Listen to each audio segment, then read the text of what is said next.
तर ना ही कालची थोडीशी क्लिप आहे बरं का, जी राहिलेली ती टाकली आहे. तसं आज तर मी डाळ कांदाच केलेला होता, त्याची रेसिपी टाकलीच नव्हती. आणि ही ना बटाट्याची रस्सा भाजी केली होती. तर म्हटलं काल ना शाळेला सुट्ट्या होत्या ना, त्यामुळे काय सुक्या भाज्या वगैरे असं दोन केल्याच नाहीत, एकच भाजी झाली. तर ना जिरे मोहरी आणि लसूण खोबऱ्याचं वाटण टाकलं होतं. आणि थोडंसं ना खोबरं अगोदरच मी खिसून भाजून ठेवलेलं होतं, त्यामुळं की नाही म्हणजे ओला नारळ होते ना फोडलेले, ते मी टाकलेलं होतं. तर ते भाजून ठेवले मी, का तर खराब होते फ्रीजमध्ये सुद्धा ना. म्हटलं खराब होईल त्यापेक्षा भाजून असं ठेवावं. आणि मध्ये मध्ये तर अजिबात ऊन नव्हतं ना, त्यामुळं तर कढईमध्येच भाजलेलं होतं मी. आणि इथं टाकलं होतं बटाट्याच्या भाजीच्या वाटणासाठी. आणि थोडंसं तिखट आणि बटाटा टाकून अशी रस्सावाली बटाट्याची भाजी बनवली होती. तर चपातीबरोबर भाताबरोबर म्हटलं होतंय खाण्यासाठी. आणि इथं बटाट्याची भाजी बनवली, भात अजून करायचा होता. आणि नंतर मी लागले होते इथं चपात्या करायला. तर भाजीचं पलीकडे ठेवलं होतं उचलून आणि म्हटलं चपात्या करून घ्याव्या. चपात्या होईपर्यंत भाजी तयार होत्या, नंतर गरमागरम भात पण आपल्याला लावायला होते. कपडे घड्या घालून दुसरी ठेवायला लागले. सकाळी ऊन होतं बरं का, आता दुपार नंतर आंघोळी आले. म्हटलं आता कपडे सुकले सगळे ना घडी घालून ठेवले. तसा वेळ झालेलाच आहे. आम्ही पण झोपले आणि मी पण आज जरा वेळ झोपले होते. अनुला थोडस बरं आहे, तर अनु झोपणच झाली. तर आजारी होती ना, सारखीच झोपत होती, औषधं पण होती आणि गुंगीला यायची औषधाला. पण आता मात्र ती झोपायला झाली. मग तिला झोपत मी पण जराशी झोपली. आता म्हटलं जरा कपडे वगैरे घडी घालून ठेवूया, भांडे वगैरे घासून सगळे आत आणून ठेवली होती. म्हटलं पाऊस आला सगळी परत ओली होते, वाळत आलेली भांडी. मग आता म्हटलं कपडे घड्या घालून भांडी वगैरे सगळ्याला जिथल्या तिथं लावते. आणि परत आणि संध्याकाळचा स्वयंपाक म्हणा ही म्हणा रुटीन आपलं असतेच चालू, झाडलोट करायचं वगैरे. तर आता आवडते.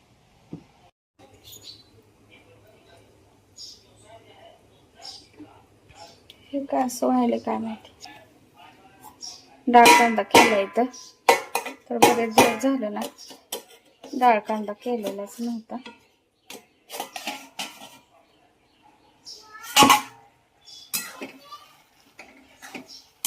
तर पोरींना डब्याला आणि घरी पण होते म्हटलं, त्यामुळे असं केलंय. छान वास मस्त यायला लागलाय. तर मसूर डाळीचा डाळ कांदा ना सगळ्यांना आम्हाला आवडतो खूप. चपात्या पण सगळ्या तयार झाल्यात. काय पाहिजे?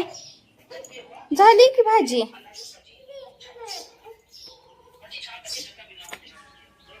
छान रांगोळी काढली अक्षण, मस्त रांगोळी अक्षण काढली आत्ताच. अनु बघा अशी तयार झाले. दाखव आंघोळ करून मस्त. तर बाहेर जायचंय, अनुचं आवरलंय म्हणून. तर ना बाहेर इकडं आलेलो होतो. तर म्हणजे की नाही ड्रेस घ्यायचा होता म्हणून एके ठिकाणी अगोदर आलो होतो. तर ड्रेस ह्यांना काय पसंतच पडेनात. आणि काय व्हायला लागले, ड्रेस पण लगेच खराब होऊन जायला लागल्यात. जास्त दिवस काही टिकणत नाहीत. आणि आपल्याला घरात सुद्धा कसं वापरायला लागतात ना. ड्रेसचे जास्त कलेक्शन नव्हतं तिथं, पण साड्या वगैरे होत्या भरपूर अशा ना. तर ड्रेस मटेरियल बघत होतो आम्ही. तयार ड्रेस तर नव्हताच घ्यायचा. तरी पण मी म्हणतो होतं की बघूया एखादा पसंत पडला तर सर्व आपला ड्रेसच घेऊया. पण नको हिने म्हणायला लागले म्हणून ना मटेरियल बघत होतं. तर कॉटनमध्ये शक्यतो बघावं म्हटलं होतं, पण ना एक मोजून 10-12च ना तिथं कॉटनमध्ये होते. आणि जास्त ती म्हणले की ड्रेस मटेरियल आता खरं तर कोण मागायचंच बंद झाले. प्रत्येकजण तयार ड्रेसच नेते आणि मटेरियल घेऊन शिवायचं म्हणजे मटेरियलला पण पैसे भरपूर जातात आणि शिवायला अजून शिलाई भरपूर जाते. आणि काय होते पटकन माणूस वेळेत देत पण नाहीत शिवून आपल्याला. आणि तयार ड्रेस घालायला कसं वेगळं वाटतं पटकन आपलं. त्यामुळं मग जास्त नसल्यामुळं तिथं काही मग बघितलं पण पसंत पण पडे ना. त्यामुळं मग दुसरीकडं आलो. तर तिथं पण अजून थोडंसं काम होतं यांना, काय काहींचं थोडं घ्यायचं होतं. ती वस्तू घेऊन परत दुसरीकडं गेलो होतो लगेच. तर तिथं बघा कॉटनमध्येच बघायचे होते. तर त्या म्हणल्या मला की कॉटनमध्ये जास्त फॅन्सी येत नाही जास्त. तर हे जे होते ते सगळे कॉटनमधले नव्हते, असे मिक्स सगळे होते. तर पूर्ण कॉटन होते, मिक्स पण होते आणि दुसरे कुठले कुठले असे ते दाखवत होते. तर ह्याच्यावरती ना हा ड्रेस मटेरियल आवडलं होतं मला. पण काय काय जी डिझाईन आवडायची तर काय काय कापड आवडत नव्हतं, असं व्हायला लागलं.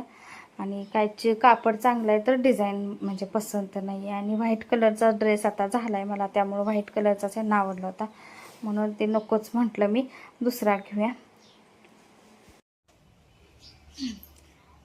तर ना बाहेर जाऊन आलो आणि उजेड किती यायला लागलाय बघ. तर सगळं चमकायला लागलं होतं, पडदे लावले नव्हते त्यामुळं. तर ना ड्रेस खरं तर आणायचा होता, पण तयार ड्रेस काय खराब लगेच व्हायला लागलेत म्हणून मटेरियल घेतले. तर मटेरियल उलट मला वाटायला लागले की महाग पडते तसं. तर मटेरियल घेऊन टाकून आले. जिथं टाकायला गेले तिथं करणार ते बरं का, शूट घरात ठरवलं होतं, पण तिथं गेले आणि इतकी गर्दी तिथं राहिलंच माझं तिथं शूट करायचं. आणि त्यांना काय काय कसं करायचं ते सांगत बसले, ती विसरूनच गेलं शूट करायचं, त्यामुळे काय तिथं केलंच नाही. तर एकच घेतला होता, म्हणजे ड्रेस घ्यायला गेलेलो पण मटेरियल म्हणजे एक घेतला होता. आणि येऊन जेवण केले. बघा आता कसा पसारा झालाय, सगळीकडे पसारा झालाय. तर आता आवरायचं, आल्या जेवण केलं, खूप वेळ झाला होता म्हणून. आणि आता अनु पण जेवली हो ना. तर जरा बरी आहे आता तब्येत, पहिल्यापेक्षा बरी आहे, पूर्ण बरी नाहीये. तर आता अनुला पण झोपवणार आहे आणि मग आता बाकीची जी राहिली ती कामं करायची. आता शाळा काल सुट्टी होती त्यामुळे आज लवकर शाळा होती म्हणजे, तर त्यामुळं आज लवकरच आवरलं, स्वयंपाक अगोदर आवरला आणि बाकीचं आता काय कामं दिवसभर मी केली तरी पण चालते. स्वयंपाक एकदा झाली की रिकामं होते डब्यामुळं. तर आता अनुला अगोदर झोपवायचा. होय, अजून पण चेहरा सुकलाय जानूचा, तर थोडंच अनु खाते, जास्त खात नाहीये. झोपणार का आता? नाही म्हणते झोपणार. तर आता ड्रेस डायरेक्ट तयार झाल्यानंतरच दाखवते. बरेच काढलेले होते मटेरियल बघत होते बरेच, त्यातला एक फायनल केला आपला आणि तयार. आता ड्रेस बघू कधी होते, तर त्यांनी काय कधी होईल ते सांगितलेलं नाही, फोन करतो म्हणले त्या ताई. तर बघू आता मग. ब्लाऊज पण शिवतात ना त्या, तर गर्दी खूप असते त्यांच्याजवळ. तर तयार झाल्यावर सांगतो म्हणलेत, फोन करून करतो म्हणलेत मला त्या. तनुला आता दवाखान्यात न्यायचंय. तर कानाला ना तिच्या जखम काय झाले काय माहिती, जखम झाले तर कापूस घातला होता. दुखतंय ना पण दुखायचं अजून नाही कमी. तर तिला त्रास व्हायला लागलाय, वारं लागल्यावर ही कान दुखायला आणि असं पाणी आल्यासारखं पण कानातनं, काय पुबी झालाय का काय झाले काय आता कळलं आपण. तर दवाखान्यात आता हिने बाहेर गेलेत, मग जायचं तर दाखवून येतील. काय हा अनुला पण न्यायचं सगळीकडे, आहे की नाही.